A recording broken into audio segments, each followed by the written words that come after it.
I recommended that they could go into commercial work. And I think it was David Graven introduced Richard Bevan, who had tremendous ability, far more in his area than I could even begin to think of. And they formed a company called PCA Management Limited, made me the chairman, which I did not want to do. I was trying to run an accounting practice. And I made Richard the managing director. David Graveney and Laurie Doffman were directors with us. PCA Management Limited is where all of the contracts were placed. And it was where we did all of the negotiations. So if we did have an issue going forward, or we didn't deliver and we had some unhappy sponsor, they would be coming back on PCA Management Limited, not on the members of the association. But from there, we found that the corporate partners not only wanted to get involved, but they wanted to guide, they wanted to assist, they wanted to be partners. They wanted to generate a stronger affinity with players for commercial as well as sporting reasons. And that's how it started. And Richard did the most tremendous job. And he really established the association financially. And obviously, from our perspective, the importance of raising money was quite simple, in so much that we wanted to employ cricketers retiring to build the services, build the affinity. And with that comes the strength of the organisation. The funding and the services would have changed around the early 2000s, around the time of PCA Management being formed, around the time where Richard Bevan came on board, where we were far more commercial, where we tried to activate with business partners and services such as insurance. So around the early 2000s was when we started to get more money and started to be able to do more tangible services. Richard moving into that position of managing director had the flair, ability to go around to companies and get them to subscribe, to join. He formed some kind of association of supported companies, and he just continued to build it commercially. We became very proactive in speaking to his sponsors within the game and new potential partners. And we found the enthusiasm to get involved with the PCA was immense. And from doing that, we generated the turnover into the 7 figures, which enabled us to generate profits to buy services, but most important, to employ a team of people that could communicate, build the affinity, build the relationships with all of the stakeholders. There was a dislocation between those people who were involved in the association, who were the reps, the 18 county reps and a few of the other officers of the organisation. And there was a slight dislocation between them and a lot of the sort of rank and file members, for want of a better expression, who really didn't know what the PCA was. It didn't touch their lives. It didn't have any involvement or meaning for them. And one of the first things that we had to do was to go out and actually organise county visits and go round to all the counties and explain to them that their association was here, this was what we did, these were the benefits they could get, this was the advantage of being part of that association, and very much what the association could do for the members and for the current players.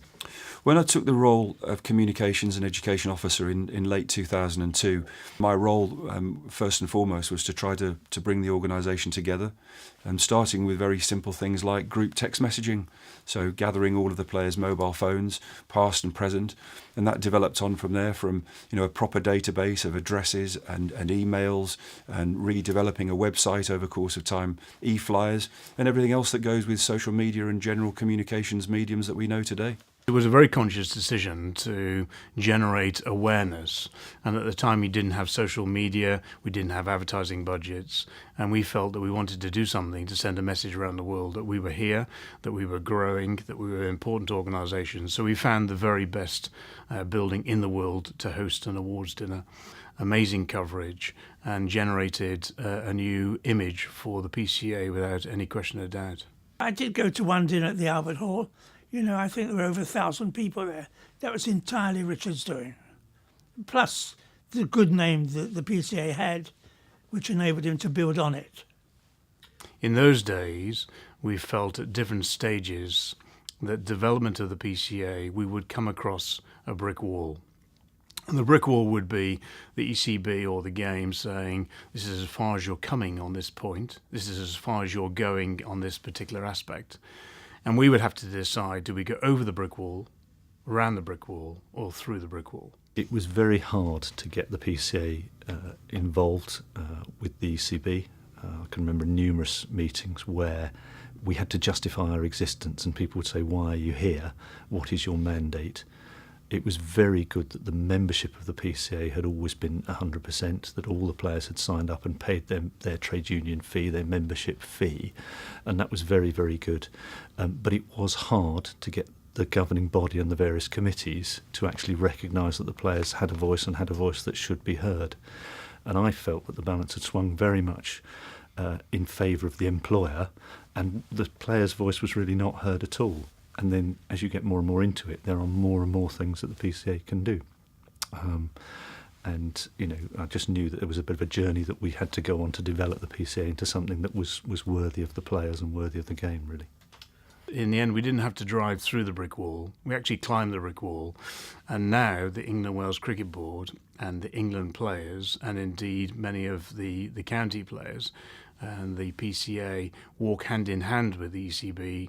In my eyes, Richard had a huge impact. Like I say, from the England team and the setup of the player partnership, the England team seemed to grow from strength to strength as a commercial body, and looking after the welfare of the players. It meant the more commercial we became, the more I think our message got out there, and as a body, and it became sort of more in the public domain. You know, people knew who the PCA were. They knew that what we stood for, and I think it helped us just grow enormously during that time. We did a lot of work on being part of the various ECB committees, discipline, registration, and showing that actually what we brought to the table was a sense of professionalism, something that wasn't going to be disruptive, in fact was going to be value added and enhancing to the whole game itself. And I think we did a good job in persuading people that our motives were sound and to protect the game and develop the interests of the players.